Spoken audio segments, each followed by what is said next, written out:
Living in this hustle culture and we really glorify the grind, that mindset has bled into our romantic relationships, our homes, our bodies. We've kind of made everything an achievement marker, and we just want to be the best at all of it all the time. What's wrong with wanting to be the best? The issue with toxic productivity is that sometimes we're chasing the markers without knowing whether it's something we want or not. And the more you do something you're not aligned with, the more it feels like you have to do more to feel good. Yeah. Are we more privileged than our parents who didn't have the option to pause? Yes. Are some of us still more privileged than others in order to kind of reflect on their work being aligned with their values? Yes. So we can't have this conversation without talking about privilege. Describe what totally off balance looks like. You start feeling this run down, raggedy feeling, like you're in your own eyes. Your value gets connected to how good you are. But we are human beings. We are not always going to be good. We'll fail at something. We might get fired, right? Things happen. Mm-hmm. And when that happens, we have no foundation to fall back on to value ourselves. Hey, this is Israa, and welcome to A Millennial Mind. Make sure you like, follow, and subscribe. And wherever you're watching this, please leave us a comment because we would love to hear from you. Anyway, let's get into the episode. Israa. Hi. Hi. Welcome to New York's Millennial Mind.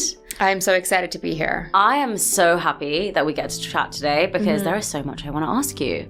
You're an advocate for banning toxic productivity in our lives. Mm-hmm.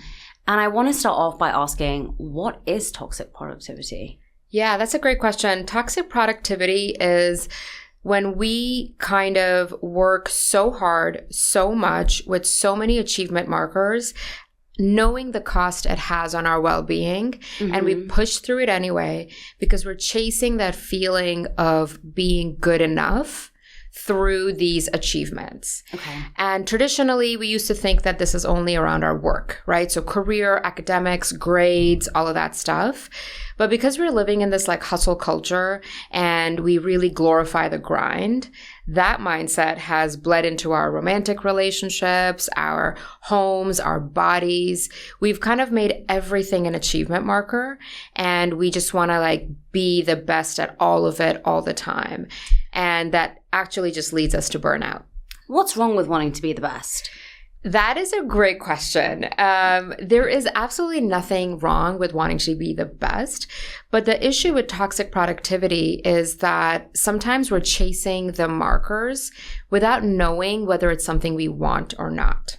Okay. So how many people do you meet who are yeah, I just became a doctor because my parents told me to do it, and I wanted to excel at it, but now they're in their 30s and suddenly they feel dissatisfied in life because what they were chasing wasn't really connected to their values. And so that's kind of the biggest issue with this problem that we have. We have a whole host of people who are doing things they're not necessarily feeling aligned to, but they continue to chase it. And the more you do something you're not aligned with, the more it feels like you have to do more to feel good. Yeah. And the second issue I have with wanting to be the best is that sometimes it's okay to do things that doesn't have an outcome. The outcome can just be joy or a shared conversation, and it doesn't have to be extremely amazing to be meaningful. So true. Yeah.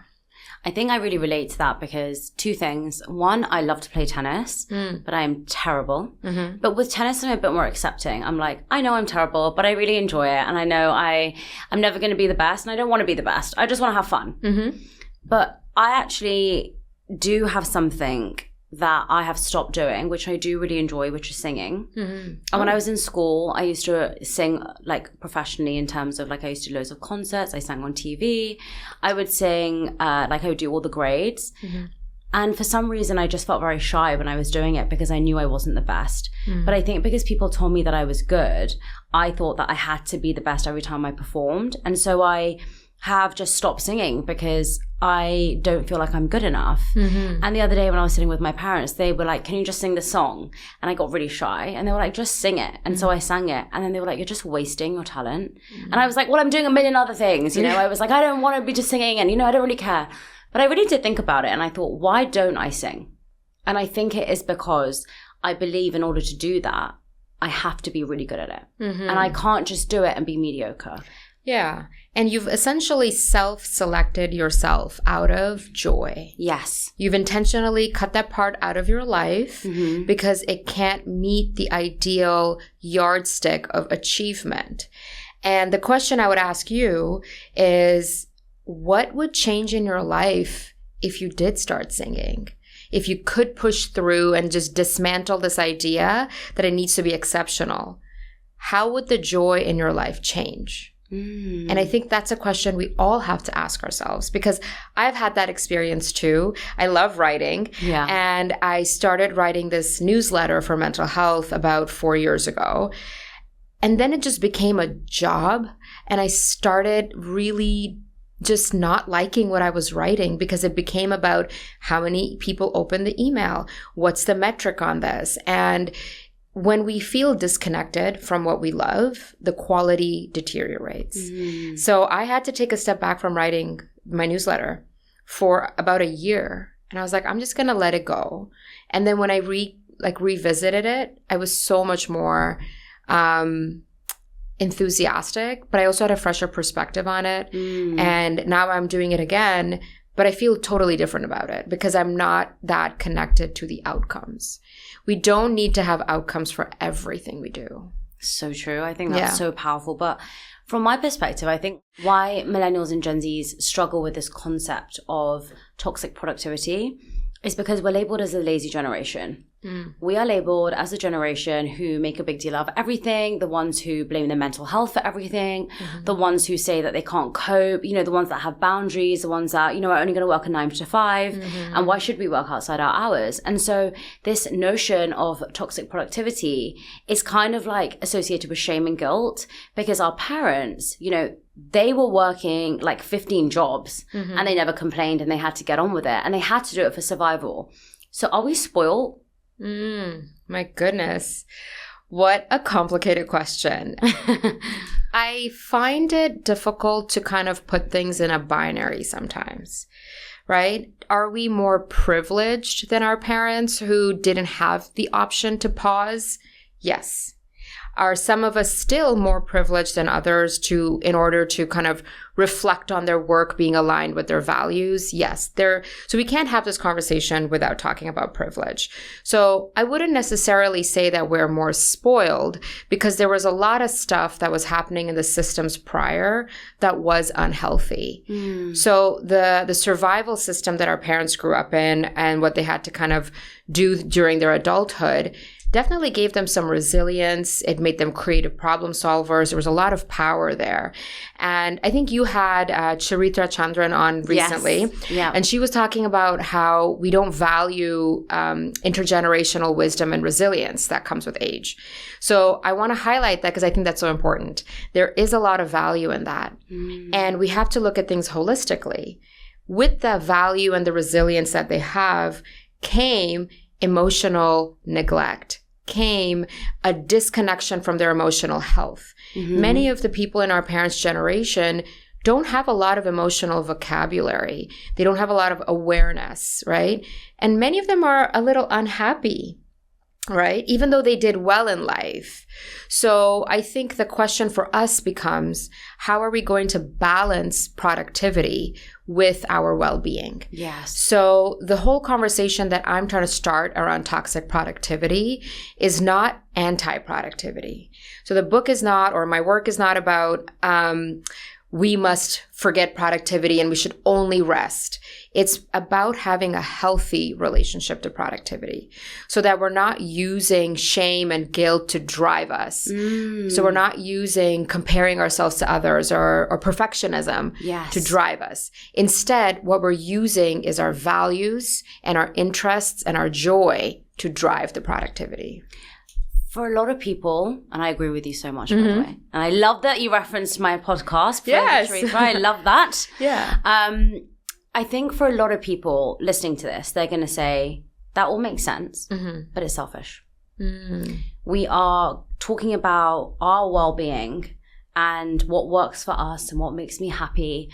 But, I can't focus on what makes me happy because I have like 5 kids to feed. Or I'm struggling in the UK. We have a massive cost of living crisis at the moment. Yeah. And I'm not joking, living in New York. New York has a massive housing crisis right now, and the inflation is wild. I mean, I had a crisis yesterday going to Target and spending $50 on like 5 things. Yeah. I was like, I'm not in Whole Foods. What is happening? But for people who are perhaps in a difficult situation financially, they might be thinking, well, how do I focus on the joy? Because I have to be productive in everything that I do to just cope, to just sustain my life.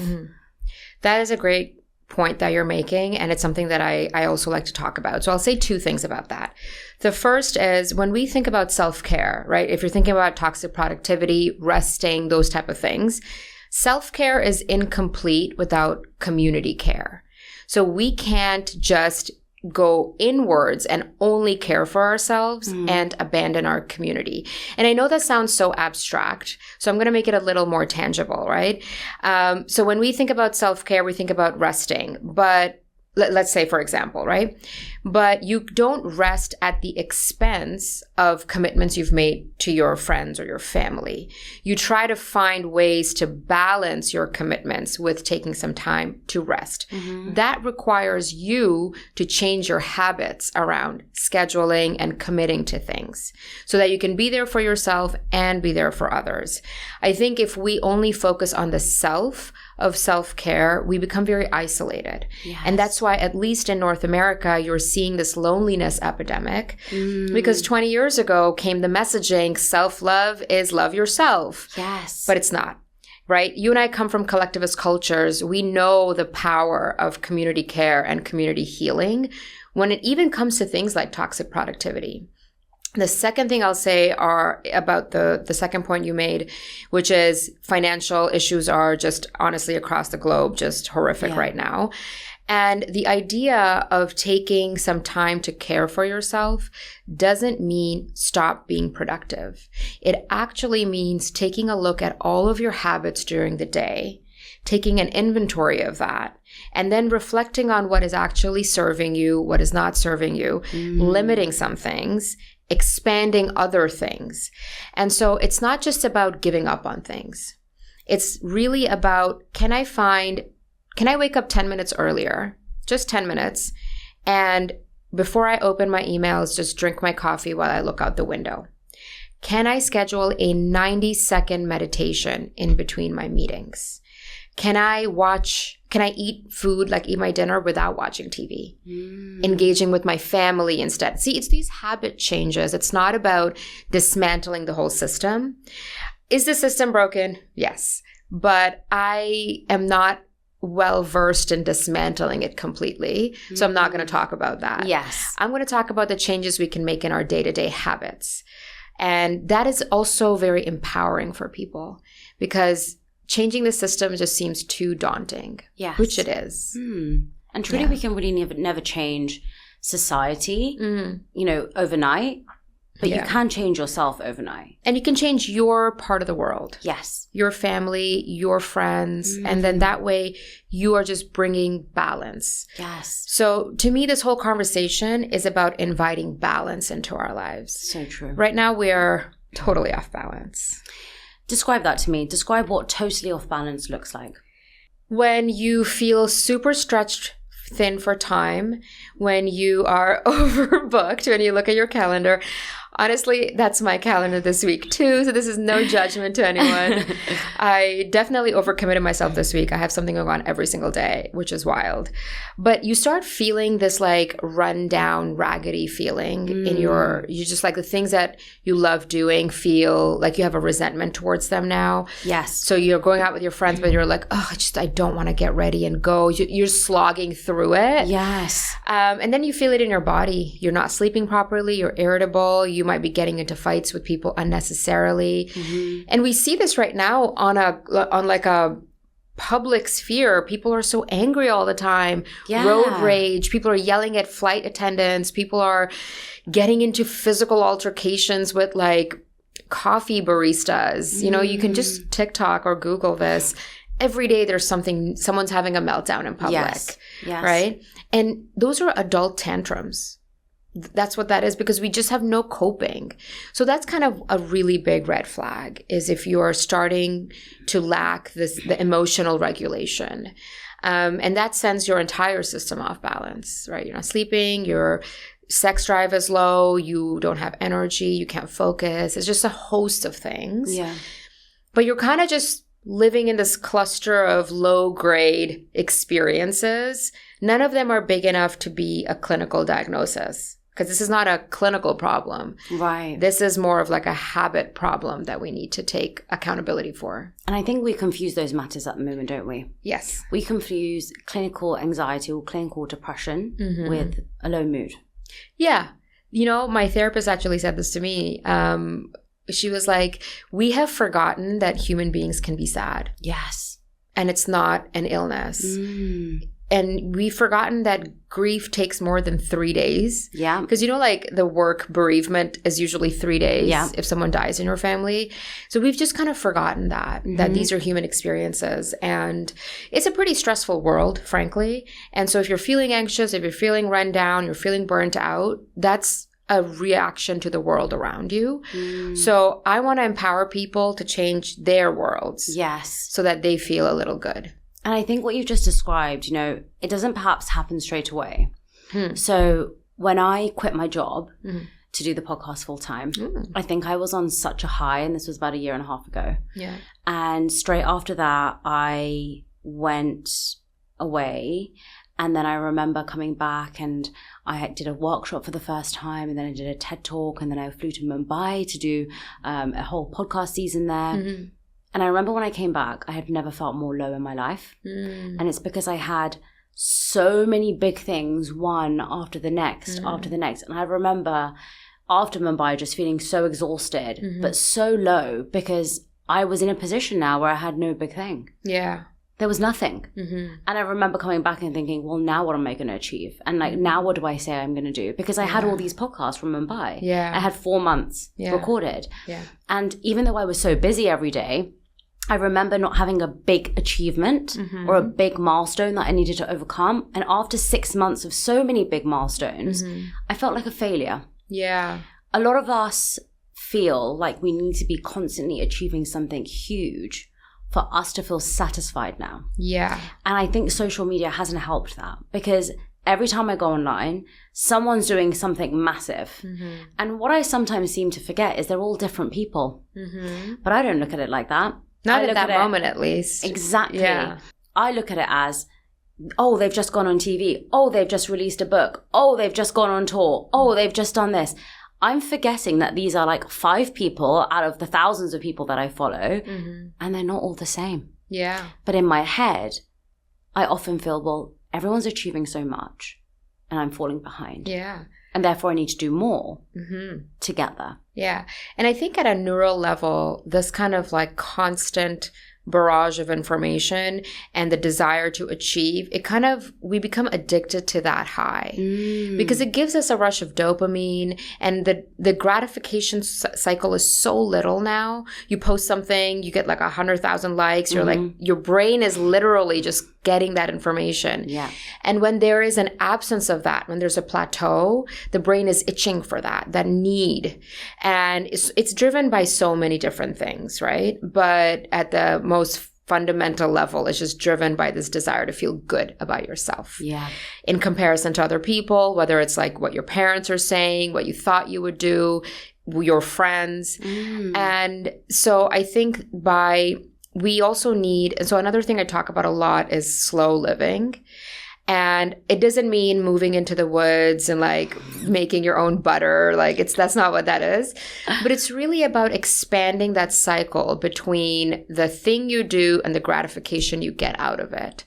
Because we are all losing that. And I know this for myself, for me too, right? Because I create content, I put things out in the world, and then you're checking every 20 minutes. Yeah.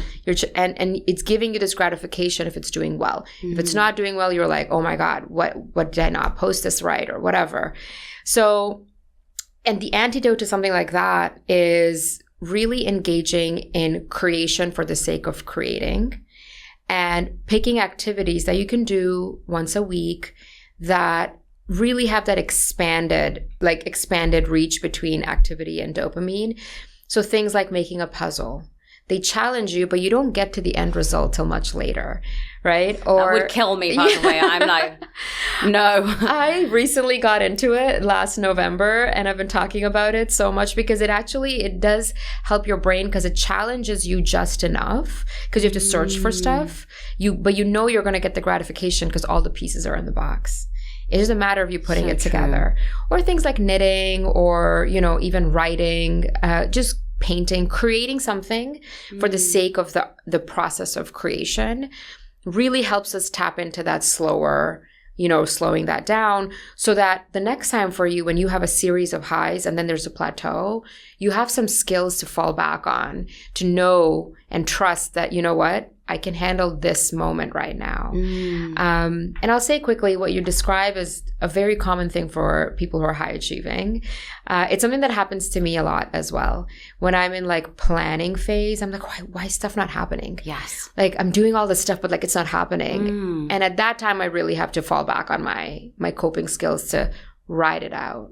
One thing that really helped me was to look at my achievements in past tense. So I put all together my achievements across the months, and I realized that there were gaps. And looking at that made me feel more comfortable to know that it's okay to have gaps, because it's happened to me before, and it's going to come. Just trust that it's going to come. And that's actually one of the ways that I manifest right now as well, is to basically write my future. Ooh. And to say that's going to happen to me, and this is how long it's going to take, and these are the gaps, and this is when it's all going to fall into place. But I want to touch upon what you just said about being a high achiever. Yeah. What does that mean to be a high achiever? So I think it's hard to talk about that without talking about the way we're raised, because that's really where the roots for high achieving behavior come from. High achievers are essentially people who were rewarded for achieving milestones either earlier, or for achieving, going beyond the milestone a little bit, or the achievement tool was used as currency for acceptance, love, and belonging in the family. Right. So your parents are really proud of you if you get all A's. And you hear them tell the neighbors. And then they say, look at my daughter. She is so good. We are so proud of her. We love her. And even though parents don't intend to do that, I don't think parents are ill-intentioned in that. Not all, anyway. We as children internalize that cause and effect. If I do good, people love me. If I do more, people love me. And they'll always love me as long as I'm doing good, if I'm doing excellent, if I'm doing more. And then in the family unit, that becomes your role. So you grow into it, and that just kind of becomes who you are in the family. The good one. The good one. The good girl. It happens a lot to girls. It happens to boys too, of course, in a very gendered society. But you become the good golden child. And you realize that you make your parents happy. Maybe you get some leeway from them. Maybe you can push your curfew a little bit because you got the good grades. And then you learn that you can kind of use this as currency in relationships. You enter the job market. You do really good. You get promoted. People are like, oh, she's the good one. She gets everything done. Then you enter a romantic relationship. You continue that because it becomes currency for someone to stay.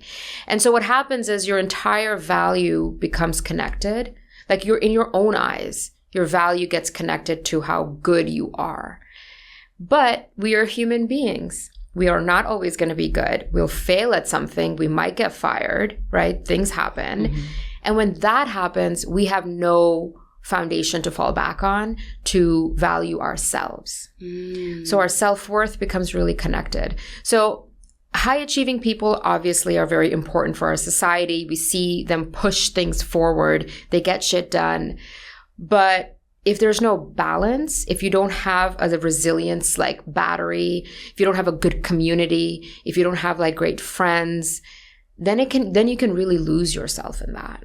There are a lot of men who are probably listening to this who will probably say, what's the problem? I like being high achieving. Yeah. I know that I am, but I'm proud of it. And I don't see any problem with pushing through. I don't need this slow time. I don't want to be a slow person. Yeah. That doesn't sound very masculine to me. What's wrong with that? Well, I would ask the people who are in relation with the person who says something like that. And I would ask them how their relationship dynamic works. Yes. Is the relationship healthy? Do you feel connected with each other? Are you hearing each other? Because often when we get consumed with achievement behaviors, we forgo what our relationships need. It doesn't have to be romantic only. It can be, your coworkers could think you're kind of like a hot-headed jerk who just wants to get things done. Your parents might feel a certain way, your friends. So I think in life, when you become too focused on any one thing, that's always a recipe for disaster. You can't be focused on love only. Yes. You can't be focused on your partner only. You can't just be focused on your role as a child to your parents only. And in the same way, you can't just be focused on achievement. You have to have balance. This is probably one of the most amazing things you've ever told me, because I was thinking about this the other day. Yeah. I was looking at someone and they're a massive high achiever. And I was thinking, gosh, their parents must be so proud. Their wife must be so proud. Their kids must be so happy to have that person as their father. Yeah. And then I thought, the reason why when we look at celebrities or we look at public figures and their people around them don't see them in such a positive light sometimes, it's because they're the ones that have had to make the sacrifices. Yeah. They're the ones who have had to sleep by themselves, or they're the ones who have had dinners cancelled on them, or they're the ones that have had to deal with all the no's. Yeah. Because they're so solely focused on the goal, they've forgotten about them. Yeah. And that's why sometimes when you say to someone, like, you must be so proud of your son, they're like, yeah, I am. Yeah. Or like, oh my God, you must be so proud to have a wife like that. And they're like, yeah. And you never hear people say that with such enthusiasm. Yeah. Because when people do, people are so shocked. Yeah. Right? Yeah. Yeah. And that's a good point. I think it's because those are the people that have to make the sacrifices. Yeah. But there's a sacrifice to everything. If I want to be Bill Gates, then I have to sacrifice. Yeah. If I want to be Oprah, I'm going to have to make a sacrifice. So how do I maintain this ideology of being a high achiever? Because I do not believe that anyone out there who's a high achiever wants to then say, do you know what? I don't want to be a high achiever. You know what? Listen, I'm just going to be a slow liver. And so I don't want to be a high achiever anymore. Yeah. I don't care, because it's ingrained in us. So how do the high achievers out there start to incorporate more of this slow living into their lives? And I'll say this as somebody who is a high achiever and definitely do not want to give it up. Like, I am not about that.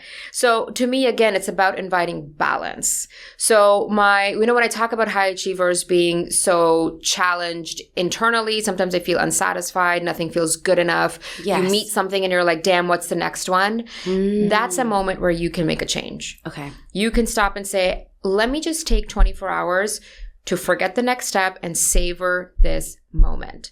Let me appreciate what I just achieved wholeheartedly, right? And then 24 hours later, go into your next step, or 2 days later, or whatever it is, right? One of the things that high achievers can't do is be present. They can never be in the moment they're in. And again, I'm saying this from my own experiences as well.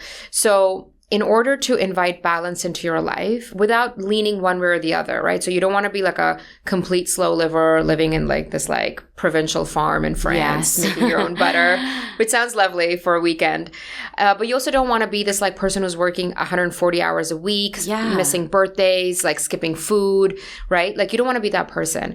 So in order to maintain your momentum, in order to maintain your productivity, you have to redefine what it means.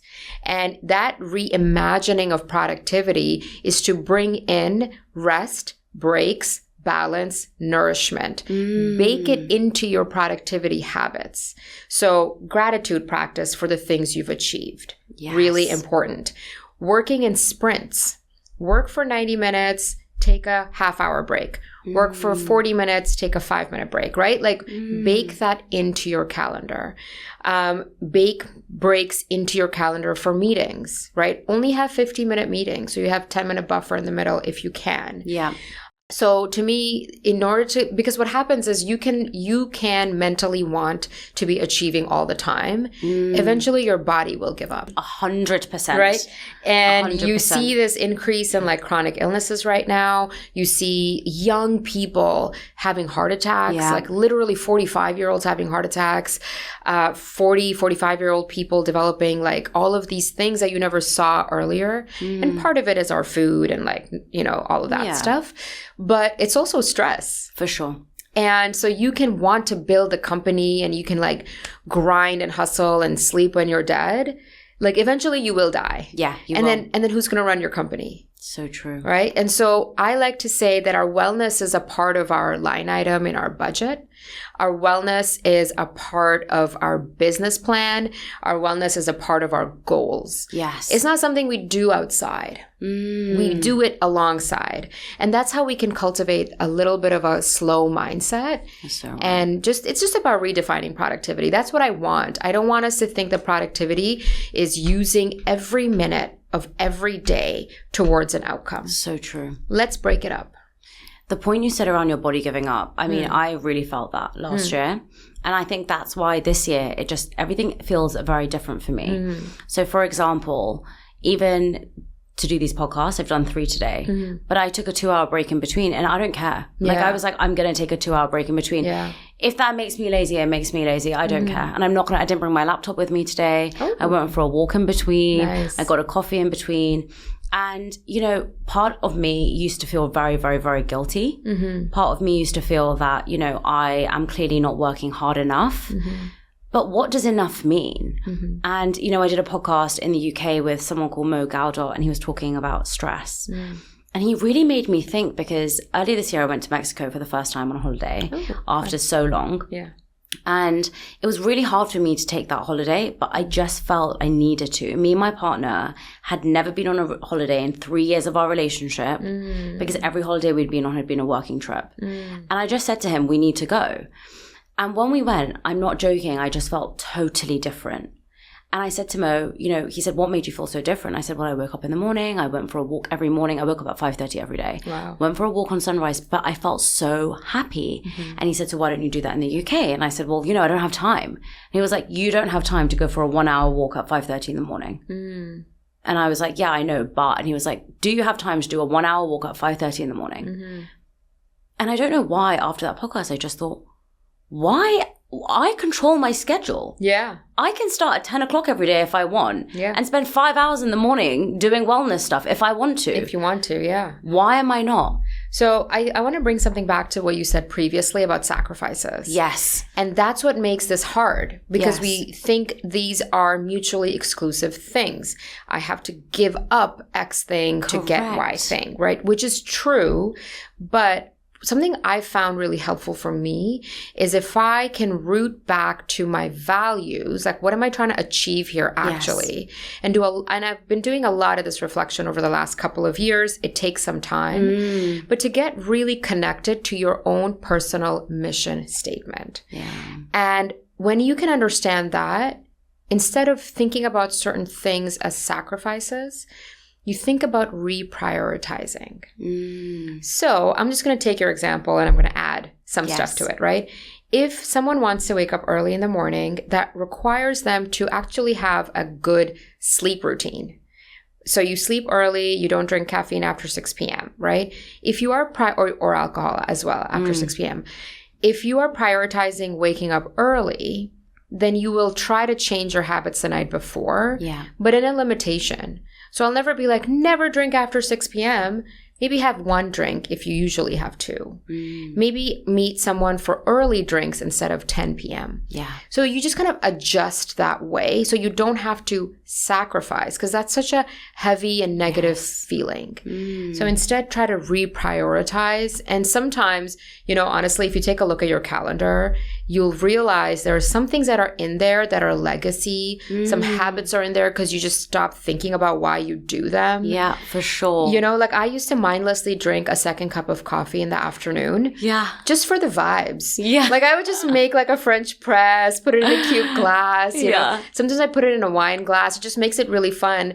But then I was like, why am I even doing this? Like, do I even know if I need that afternoon coffee? Yeah, so true. And what can I swap it with? Yeah. And I had that this morning. I had water before. I wouldn't have coffee before my walk.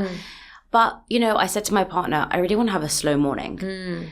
And he was like, I don't want a slow morning. And I was like, wait, what are you defining as a slow morning? I said, I want to wake up at 5:30 while I'm here. I want to go to the gym at 6. It's in the building. It's in the hotel. I don't want to get up, sprint, take my clothes off, rush to the gym, quickly do the gym session, quickly come back to the room, quickly get ready. I was like, I am so happy that the studio opens at 10 because I'm forced to have like 5 hours in the morning of being slow. Yeah. And he was like, oh, that's what you mean by slow morning. And I said, I just want to have breakfast at like 8:30. I want to spend 2 hours in the morning reading or researching. And he was like, but that's really productive. And I was like, and that actually supports your point. You can be slow and be productive. Yes. And I think what I found is that I'm always in a rush and I'm just sick of it because every day I feel like, what am I doing? I'm always in a rush. I'm always getting frustrated. I always feel agitated when I'm like running from one place to the other. I feel like a mess. Yeah. And I think when you feel like a mess, you just, what's the word? You just like push that into your life. Yeah, you project it. But, you know, self-awareness is a key thing here. A lot of people won't believe that they're stuck in a toxic productivity loop. They will believe that they are productive and that they love it. And their body hasn't given up. But they have a migraine sometimes. That's normal. Or they drink a little too much. You know, when they go out drinking or they smoke. They don't sleep much because, you know, they can't, you know, they're addicted to scrolling. Fights with their partners, but it's just the culture in their relationship now. I think you brought up a really, really good point. And I deeply resonated with what you said because that's something that I have been actively trying to change in the last, like not this year, last calendar year. Yeah. Last January 2023, I was like, I do not want to feel rushed. Yes. I'm always rushed. Yeah. It's literally and actually a stress hormone addiction. It makes us feel more productive if we feel that fluttering in our heart, if we feel that sweating, if we feel that like anxiety. Oh, we have to do something. I have to rush to get there. And being busy actually makes us feel productive, whether or not that busyness is productive or not. Yeah. Right? So like when we're rushing, we're like, oh yeah, I'm so busy. I'm so busy. But like, are you actually busy or are you just doing a bunch of stuff without properly managing your time, right? Yeah. That's something I really had to grapple with. And I still struggle with it to some degree in some ways because my way of engaging with toxic productivity is overcommitment. So I will sometimes underestimate how long certain things take. So I book too much. So I have to be really mindful about blocking my calendar. Yeah. And so I think we have to start with a point of awareness of if you can't figure out whether or not you're engaged in toxic productivity, ask the person you live with.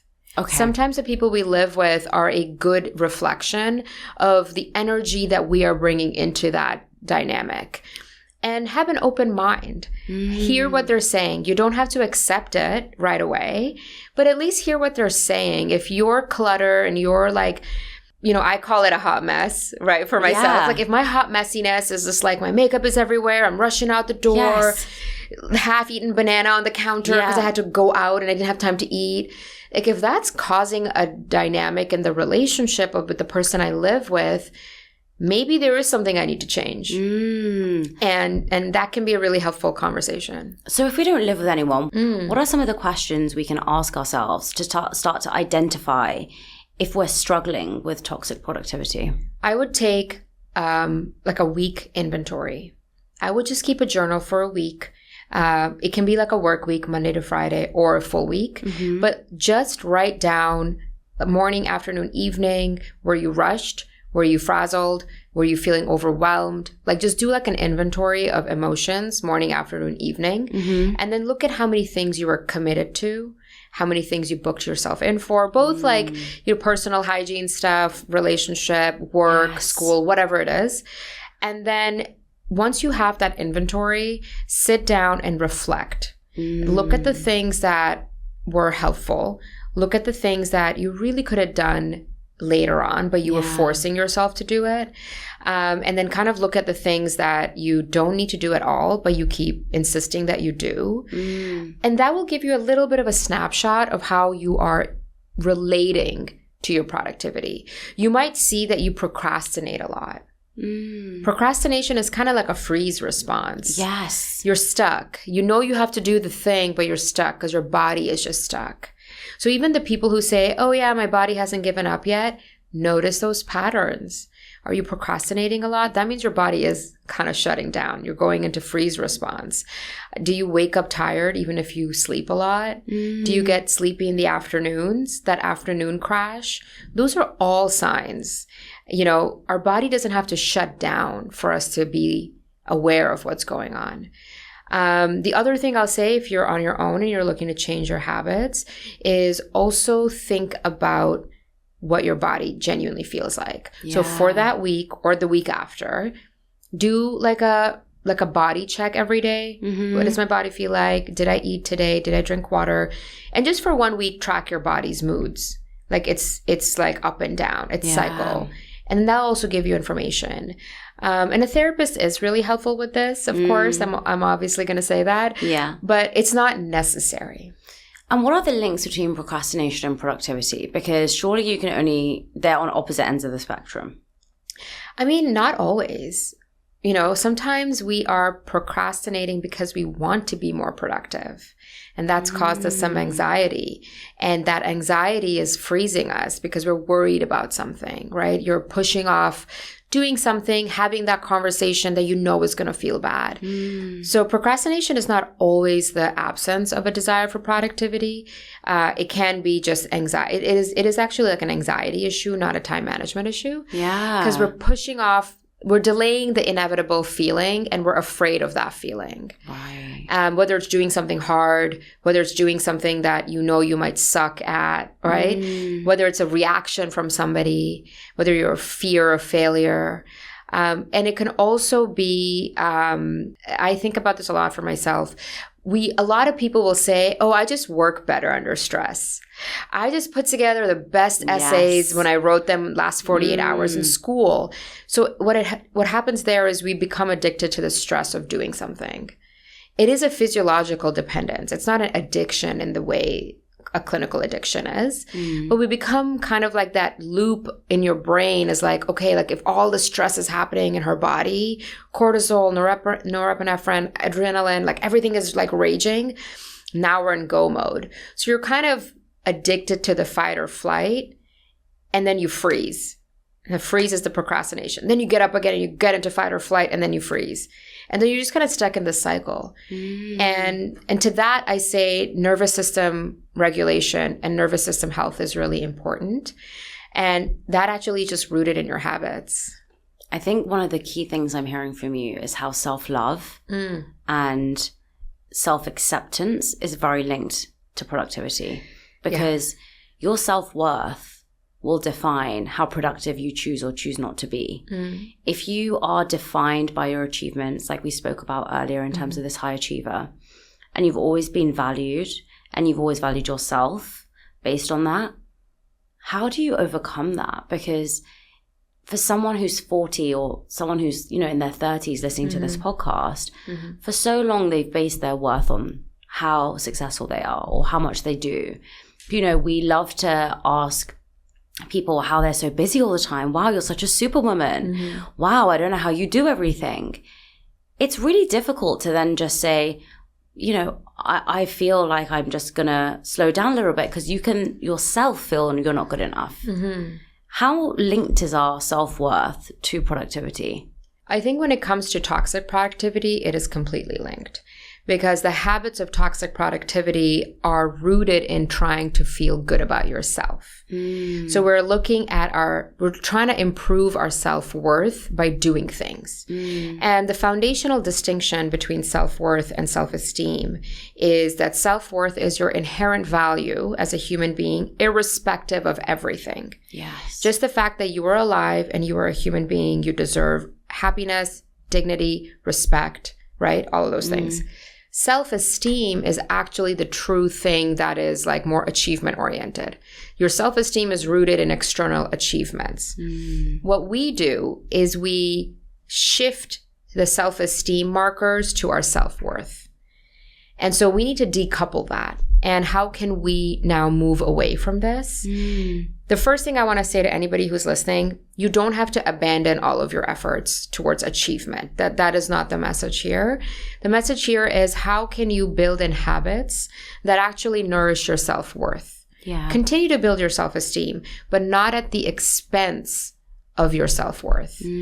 And what that means is how can you build daily habits that will help you flex the muscle of doing things for the sake of joy. Yes. Flex your muscle to do something that is outcome agnostic. And how can you practice being present in the moment?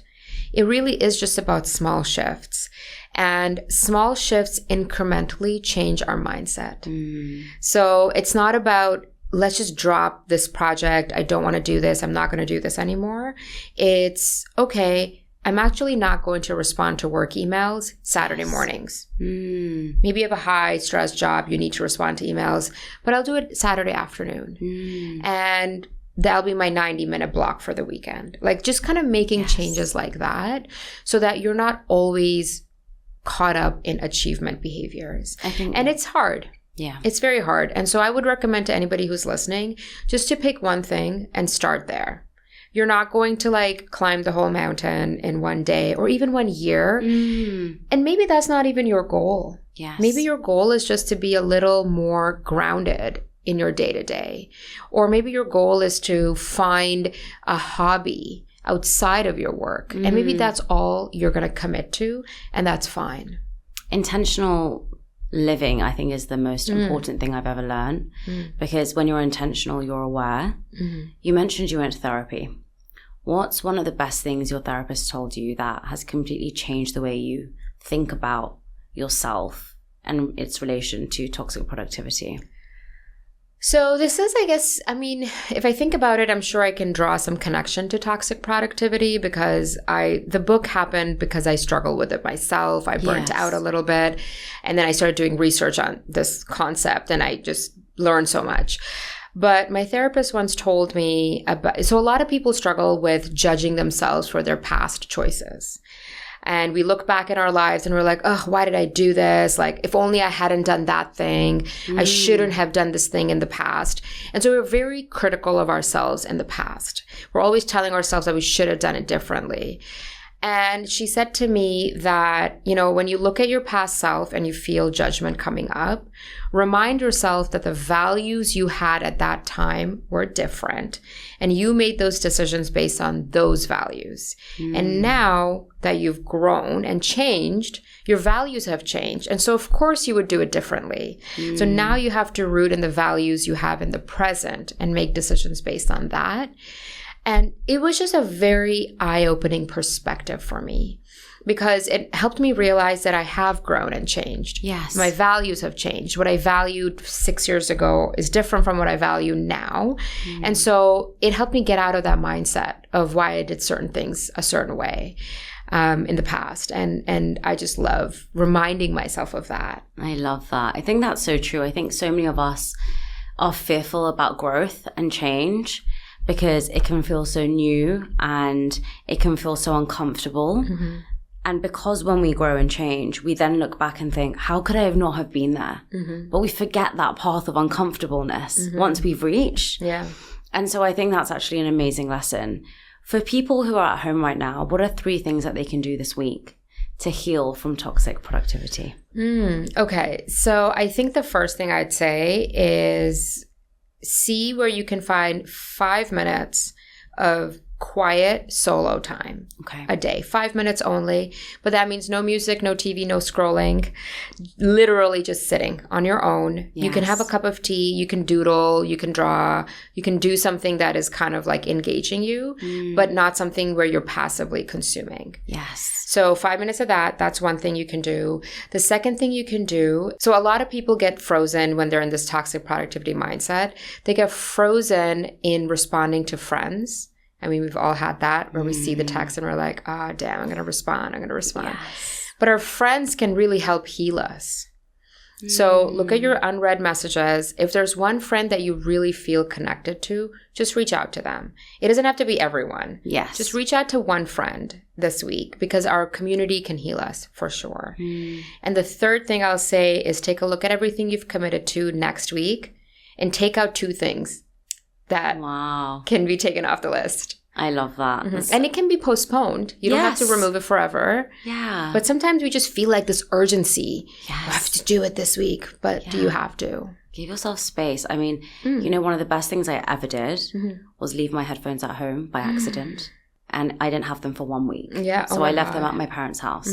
So I didn't have headphones for 1 week. And I was forced to walk without listening to a podcast. And I actually read this in Cal Newport's book, Digital Minimalism.